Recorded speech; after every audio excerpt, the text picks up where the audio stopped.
Today we have the second in our How to HACCP series, and the topic of today's demo is how to do a HACCP or HARP-C plan for a dairy facility.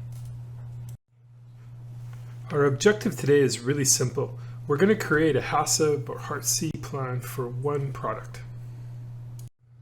In case you don't know what HACCP stands for, it stands for Hazard Analysis and Critical Control Points. And if you're going to take your product to one of the big box retailers or the regulatory authorities are coming by for an inspection, this is the type of plan that you're going to need. Now we're going to demonstrate the creation of a HACCP plan using 9 simple steps. And it's actually possible to combine some of these steps, but for the purpose of clarity during the demonstration, we're going to do each step individually. In order to make it super easy to create your food safety plan, we're going to use a software application that we developed called HACCP. And HACCP allows you to model what it is that you produce in terms of the process steps that are used, the ingredients, the materials, the packaging, so that you start out with a really intuitive model that's based on the production processes that you currently have. And then the food safety information is added to that, and then it becomes very intuitive and obvious how the food safety plan is created. So let's jump into the application and see how to do the first step, which is to create the processes. Here we are in the HACCP application, and we've set up a demo account for this dairy processor who happens to produce yogurt. So that's going to be the product that we're going to use. You can see from the top row of icons here that we have one company defined, which is the yogurt company itself, and one facility. HACCP does handle the concept of being able to handle multiple facilities. But the rest of the things, the products, ingredients, formulas, materials, etc., are all zeros across the board. So we're going to jump into the first one and create the processes that we're going to need in the manufacturing process. So here we go. We click on the processes icon and we see we have no records found, which is what we expect because we haven't created any yet. And at this point we can click the little plus sign here to create new records, or we can click the little light bulb to get suggestions from the system based on other types of facilities with the same facility type. So if I click on that for a second, you'll see that we have a number of different suggestions that have come up that may be relevant for our process. So let's go ahead and add some of these. We have receiving, pasteurization, packaging, mixing, filtration, dry storage, cooling, cooking as well. Refrigerated receiving. You can actually define, individual types of receiving, or we can just put it under one, which I think I'll do for the purpose of this demo. Sometimes an inspector likes the different receiving steps to be broken out separately, particularly if there's different procedures that govern the receiving process. But we'll pick refrigerated storage, we'll pick scooping, shipping, and we don't need the generic storage. So I'll just add all of those right away. So I have most of my steps defined there. I think there's a few more steps I want to add, so I'm going to go ahead and click this button, and now I have actually, did I already have that before I create that? Let's go back and have a look. No, I didn't have any treating going on, so I went treating water. And I need to select the type of process, so that's a preparation step. So we'll create that, go back to my list. So I want pasteurization, filtration, cooking, and then we'll just leave the list like this for now, and then as we're actually modeling the process steps in the product formula, we can add any that might be missing. So as you can see, it's pretty fast and easy to create process steps, particularly with that feature that allows you to get suggestions from the system. Now that we've created our processes, it's time to move on to step 2. So what we're going to do here is create the ingredients, and we're going to jump right back into HACCP to see how that's done. Back here in HACCP, we can see that we've got 11 process steps that we completed during the previous step, and now we're going to go on to ingredients. And we have no ingredients found yet. And there's two ways that we can add ingredients to this list. One thing that we can do is we can click the plus sign to add a new one, or we can actually search. And if we search, by default, the scope is set to internal only, which searches only our own internal ingredient list. But if we want to, we can search external as well. That's going to search through the entire database, which has over 1 million products in it. So it's really a good idea to use the search, because that creates a linkage with the underlying manufacturer, so you can be notified if there's a recall. So the first thing that we're going to want is number 8 coarse salt. So let's see if we have any of that already in the system. And it's still set to internal only, so it shouldn't return anything because we don't have anything defined in our approved ingredient list yet. But if we switch to external only, now we're going to search the database of, I think I said over, it's actually just almost 1 million records. So there's quite a few in there, and the likelihood of us finding something is actually fairly good. So we'll just wait for that to finish, and then in fact we do have 2 instances of it, so they appear to be sort of similar. So let's just pick one. And now what we're doing is adding it to our improved ingredient list. So once we select that, it's going to be available for all subsequent products. And let's add the second thing that we're going to put in here, which is going to be our cultures of lactic acid. See if that one exists.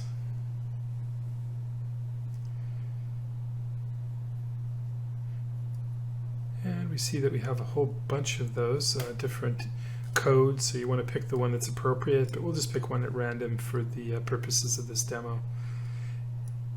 And then rather than dragging you through a demonstration showing all the rest of them, I'll fill out those and then come back online. Let me just, before I go there though, show you that if you do click the plus sign, you get an interface that allows you to create a product on the fly. So let me go ahead and add all of the missing ingredients, and then I'll come back to you once this is done.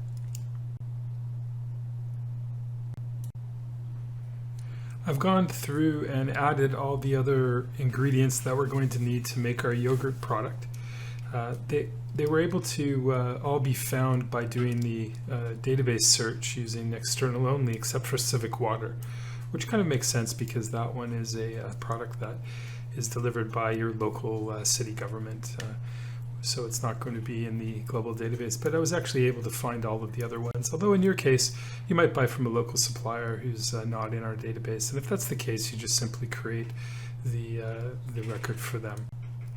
So now let's move on to the next step. The next step in our process is going to be to create the materials that we need during the manufacturing process. Now, the difference between ingredients and materials is that materials are substances that are consumed during the manufacturing process, but do not end up on the label. So these are things that are typically used to clean the equipment, lubricants, sanitizers, that type of thing. So anything that is used but doesn't end up in the product. So let's jump back into the application and we'll create a couple of materials. Back in the application again, you can see now that we have 9 ingredients defined, but we're going to move on here to go to materials. So we'll click the plus sign to create a new material, and we'll call it sanitizer. You probably want to put in the specific name. We have to give it a unit. So let's say that we're buying it in 4 liters, and the gross rate is going to be 1 kilogram. You can obviously use imperial measurements if you're located in a jurisdiction where that's common. And now we have a sanitizer created. So let's go for one more product here. We'll go for also some kind of a perhaps a cleaner. All I did there was click the back button. So you don't always have to navigate through the menus. It's a web-based application, so you can use the features of the browser like the back button to save you time when you're creating records. And if I go down and look at my material list, I see in fact I do have 2 types of materials listed, sanitizer and a cleaner. And back at the home page I have 2 materials here as well. Step 4 is creating the packaging. And the packaging can include the packaging that actually touches the products, or also the skids, the shrink wrap, the corrugated cardboard boxes that things are packed into. So any kind of packaging material. So let's go back to the Icicle application and create the packaging material. We'll click on the packaging icon to go to the packaging list. Just like we did with the other interfaces, we click on the plus sign to create the to bring up the create interface. We'll add labels, and we can fill out all this other information if we want to, but we do need a unit of some kind. So we'll just say it weighs a kilogram. And we'll click the back button to go back to that interface again. We'll create our second product, piece of packaging, poly bags. We'll do it again for corrugated cardboard boxes.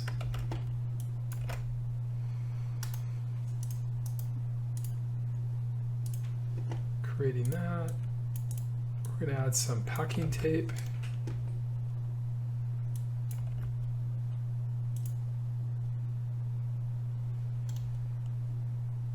Let's just add some plastic tubs with lids. And I think I'll add one more. Let's add plastic skids.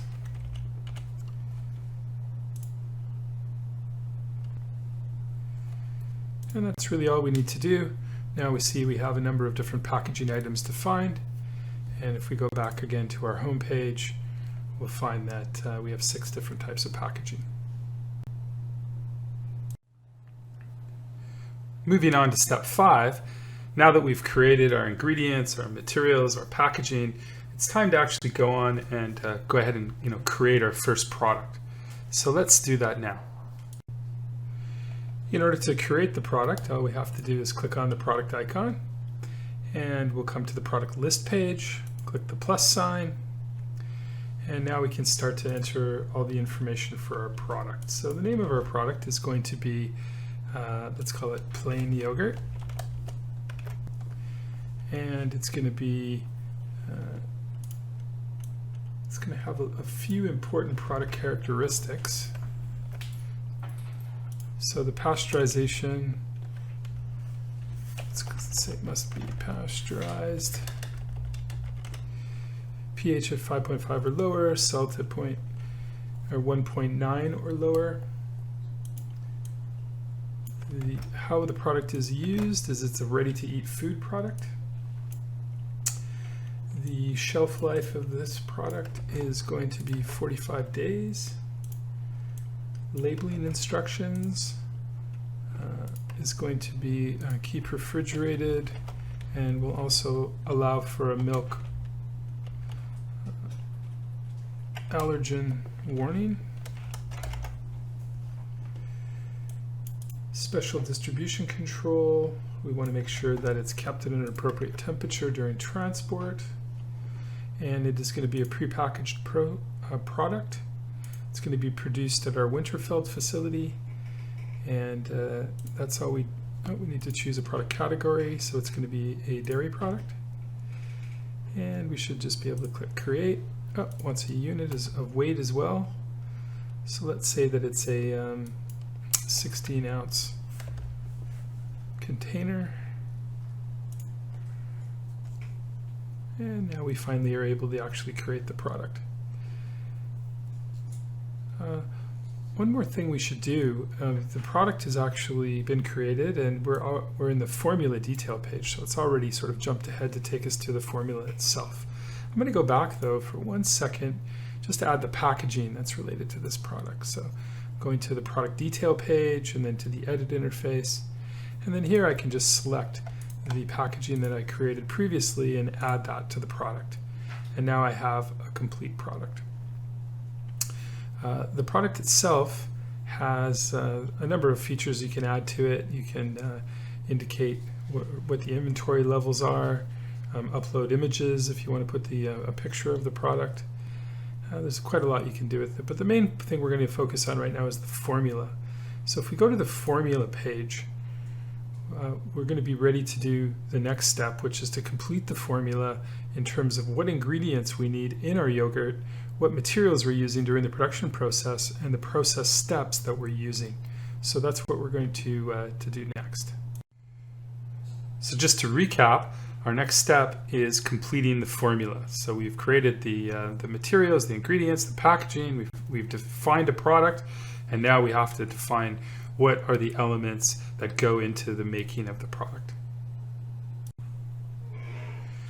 In the first region that we need to deal with, the ingredient region here, we can search for existing ingredients, internal only, or just like we did in the other interface, we can search from the entire database here. So we could have combined the steps of creating the ingredient and completing the formula into a single step if we wanted to. But we did split them out, as I mentioned at the beginning, just to make it more clear. So we're going to leave it on internal only since we've already defined all of our ingredients. And the first thing that we're going to want to add is salt. So the system is going to search for salt, and we're going to add that. And then the next thing that we're going to add is we're going to add cultures of lactic acid. So let's just use the word cultures. And we're going to add that. Little trick for you, you can also just click an empty enter button, and then it'll return all of the ingredients that you've created. So I'm going to add the rest of the ingredients just in one step here.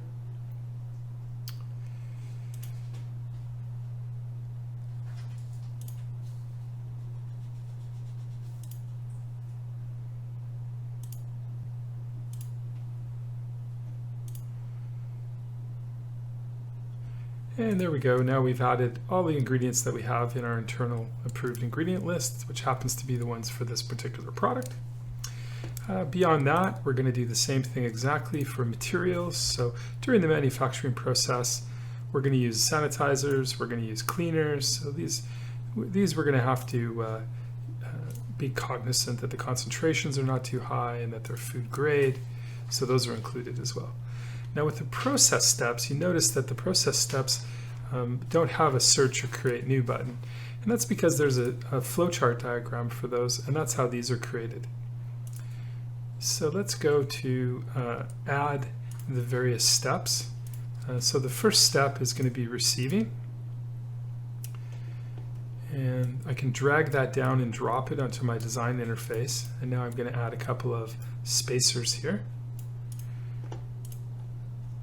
Okay, so the next thing I'm going to do is I'm going to say I want intake water, which I have treating water, but I don't have intake water. So I'm going to click the new button. When I click the new button, it's going to allow me to create a new process step right from this interface, just as if I had been in the processes section. And once I create it here, it's going to be available for all the other products, so you never have to create this more than once. So now I'm intaking water, and after intaking water, I'm going to want to treat the water. So there's my treating water step. Then beyond that, I'm going to want to, after receiving, put my spacers back. I'm going to want to go to refrigerated storage, and I'm also going to want dry storage. So there's refrigerated storage, there's dry storage. Then in my main section in the middle, there's no real rules to which steps have to go in which line. A lot of people try to do packaging kind of in one line and the core production in the other line, but I've seen people go horizontal and vertical, and there's really no rules around that. The next step I'm going to want is pasteurization. And then after pasteurization, I want to do filtration. You can also add more steps in the staging area. There's actually, we need a new one here. We need now cooking, which we didn't have before. So there's cooking.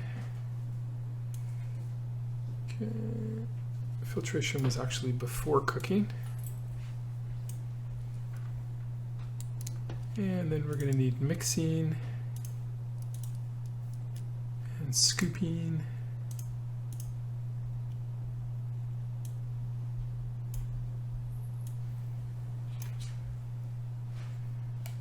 And cooling.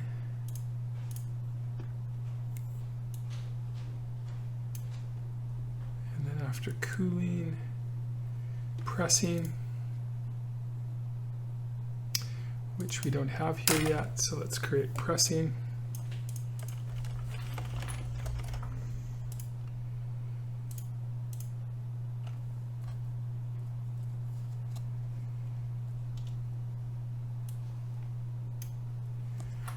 And after pressing, we're going to have packaging.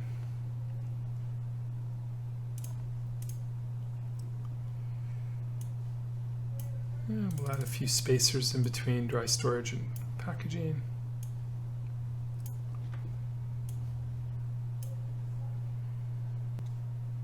And then we're going to want another refrigerated storage. So you can add the same process step more than one time if you need to in your diagram, if it makes sense. And then the last thing that we're going to do is shipping. So we'll add shipping there. And maybe we want just a couple more spacers. Maybe we can add 2 more.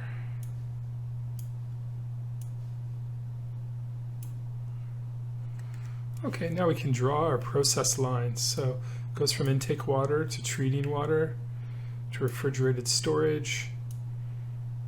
Refrigerated storage actually doesn't go to refrigerated storage. You can double click to remove something. It goes from receiving to refrigerated storage and to dry storage. And then from refrigerated storage into pasteurization because we're pasteurizing the milk. And then we filter. And then we cook. And then we mix our pasteurized milk with the other ingredients. So it goes into there. Actually, I'm going to remove that line and I'm going to put it down this side over here. And the reason I'm going to do that is that I want another space to be able to add my pasteurization. And if I don't like the way that the diagram looks, you don't have to be too worried about that because there's a better rendering engine anyway, but I can move that over and you know, it becomes a little more clear. Maybe I'll delete it from there. And instead now I'll put it here. So you can, the point is you can move the various elements around however you want to, just to capture the essence of the logical progression through the manufacturing process. Give the page a little refresh. Pasteurization goes to packaging. Pressing to packaging, and then to refrigerated storage, and then to shipping. And the treated water should have gone in the filtration phase, so let's put that in there. And I'm going to give the page one final refresh just to make sure that everything is the way that I want it. So now my form is, my workflow is finished and my formula is complete. So we've completed this step. Now we're ready to move on to step 7, which is identifying the hazards. So let's go do that. If you manufacture dairy products, everything that we've done so far is going to be very obvious and intuitive to you. You know, you understand the ingredients that go into the products that you make, the process steps, packaging, and all of that. No, there's no kind of rocket science involved there. Now that we have the product production modeled, now we're going to add a little bit of food safety information so that the system can actually automatically generate the HACCP plan for you. So in order to do that, let's just demonstrate the assignment of the hazards, which is the next step in our HACCP plan development. And we're going to do two of them to start with. So the first one is going to be related to a process step. So let's go back to our processes again. And in our processes, we're going to go to pasteurization. Now, there's 3 ways that I can add a hazard to my process step. One of them is that I can enter the name of the hazard, choose the hazard type, and then click Create New. You notice that there's radiological hazards, so this is to support HACCP requirements, the new requirements under the FDA in the United States.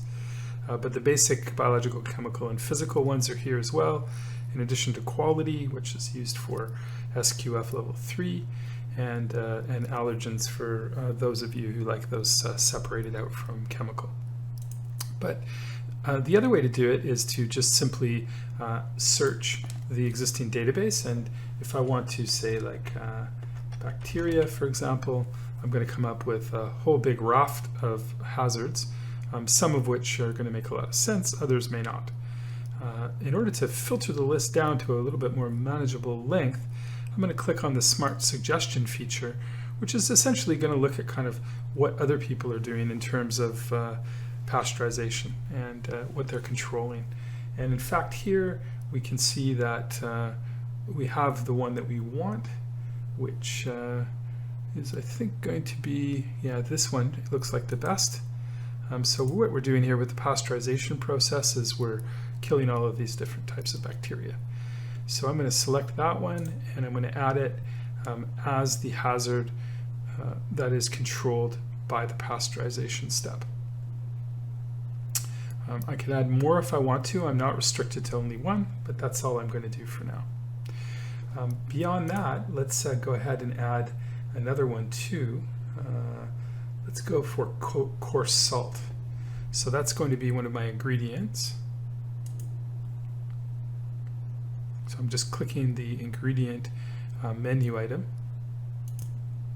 And then I'm going to go to my coarse salt and view the detail of my coarse salt by clicking on the little eyeball there. I'm going to scroll down to the hazard section, and I'm just going to do the same thing. I'm going to click on the Smart Suggestion feature, and I'm going to see what hazards might be related to salt. And here, which one do I want? I want something about non-food chemicals that might potentially be in the salt. So you gotta look. You can look at each one of these and figure out whether that makes sense for you or not.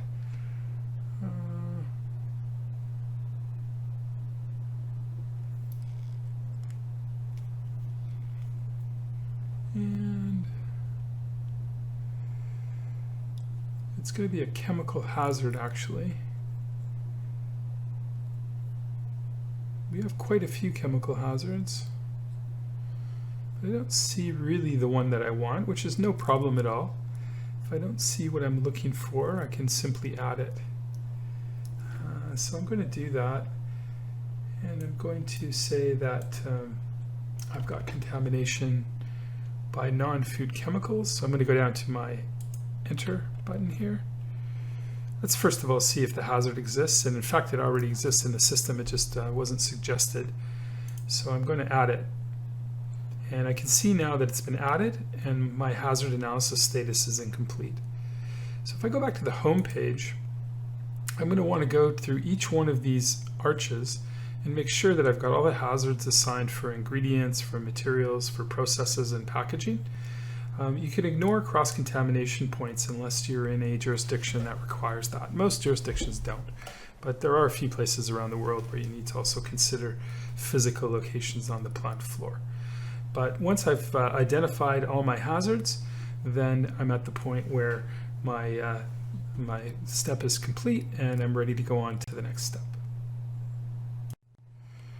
After all the hazards are created, what we're going to want to do next is to control them. So let's have a look at how to do that. If you recall, we created 2 hazards so far. One we associated with ingredients and one with process steps. So let's go again and check out the one that we added to the salt. So you can see the hazard analysis status here is incomplete. I can click on that, and I can scroll back down to the hazard section, and I can see that the hazard that I assigned. The analysis status is incomplete. And I can go ahead and click on the incomplete, the word incomplete, and that'll take me to my hazard analysis interface. And here what I have is a series of questions that are asked of me that lead me to a conclusion. So it really helps walk the user through the process of determining how the hazard should be controlled. In this case, it's really easy because could the hazard be controlled by a prerequisite program? Yes. And in this case, we're buying salt from a supplier. So our supplier program procedure document should provide instructions on how to make sure that we get letters of guarantee, or in this case, we're going to go for a certificate of analysis that's going to be used to control this hazard, to make sure that there's only food-grade chemicals in the salt that we're buying from our supplier. If the hazard were to occur and we were to get some non-food grade chemical, we have to determine what the likelihood and severity is of illnesses occurring as a result of this. So probably it might be moderate and it might be possible. You can certainly choose other squares, whichever one is the most suitable for your particular hazard. And I'll click Save, and that's really all there is to it now. I have a hazard, and I've defined it, and I've controlled it. And if I go back to the home page again, I can see that this dial is lit up now, and I have one hazard. At the same time, my materials over here, as I define those hazards, that arch will turn green. Same thing with processes and packaging. But there is one little nuance here, is that the ingredients, materials, and packaging hazards are controlled the same way regardless of which facility you're at. But if you're in an enterprise with many facilities, the process hazards may be controlled differently at different facilities. So to control my process hazard, I have to actually go to the facility that I'm working at and look at the detail of that facility. And then that's going to allow me to enter in the hazard control. So let's go down here and we'll pick our pasteurization process step. And I can see I have one hazard defined, which is incomplete. And I'm going to go back to the same hazard analysis interface that I did before. And here I'm going to answer the questions differently because this hazard, the bacteria, is controlled by the pasteurization step, not by some sort of prerequisite program or procedure document. So I'm going to say no, it can't be controlled. And then it's going to ask me a different question. Could a control measure be used? Yes. What is the control measure? Pasteurization. Is it likely that contamination could occur? Yes. What is the acceptable limit? So whatever the limit happens to be for your ingredient in your product, you can put right here. And is this process step specifically designed to control the hazard? In this case, pasteurization is designed to control bacteria, so I'll say yes. And now the system's already come to the conclusion that this is a critical control point. So it's going to ask me for my critical control point. So CPP01. Critical limit is going to be less than 10 MU. Monitoring procedures, I'm going to refer to the procedure document, the pasteurization procedure.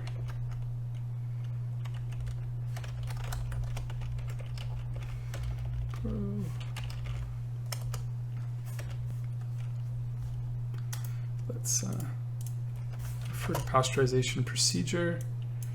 And then you usually give it some kind of a number, but I'm just going to do that. So you could put the procedures right into these boxes if you want to. You can stretch them out and add as much text as you want. But it keeps the HACCP plan a lot neater if you do refer to these external procedures, and most auditors will accept that. The records is going to be the pasteurization log, and the analysis of this one, it could be really catastrophic, and it's kind of likely that this could that if this process were to fail, that illnesses could occur. So I'm going to pick quite a high rating for that one, and I'm going to click Save. Okay, and so once you've gone through now, I'm going back to the home page, and controlled all the hazards for materials, packaging, processes, and cross-contamination points. If you do have those, then you're completed with this step, and you're actually ready to move on to the last step, which is generating your actual HACCP plan. Okay, now we've almost reached the end of our journey. So the last step is to actually generate the HACCP plan, which I'm sure you'll find is going to be very, very painless and easy. So HACCP doesn't just store the HACCP plan for you, it actually creates one.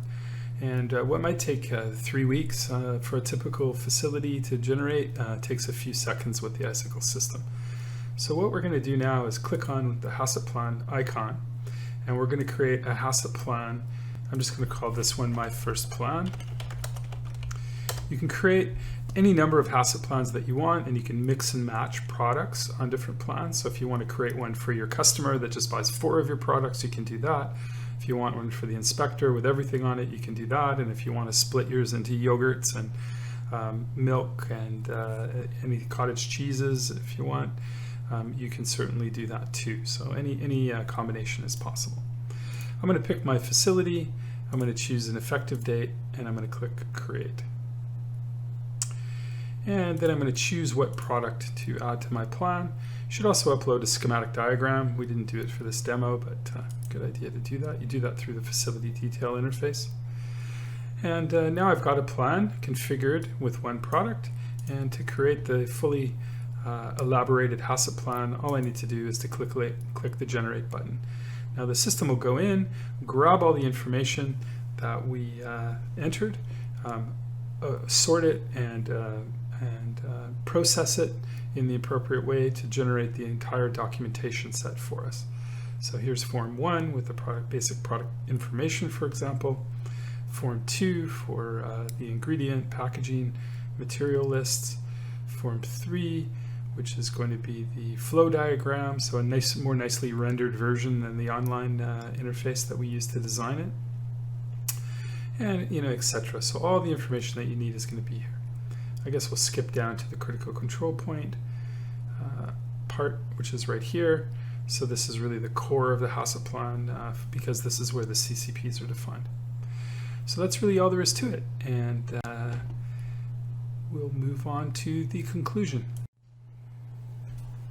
If any of this was as clear as mud and you have questions, feel free to contact us.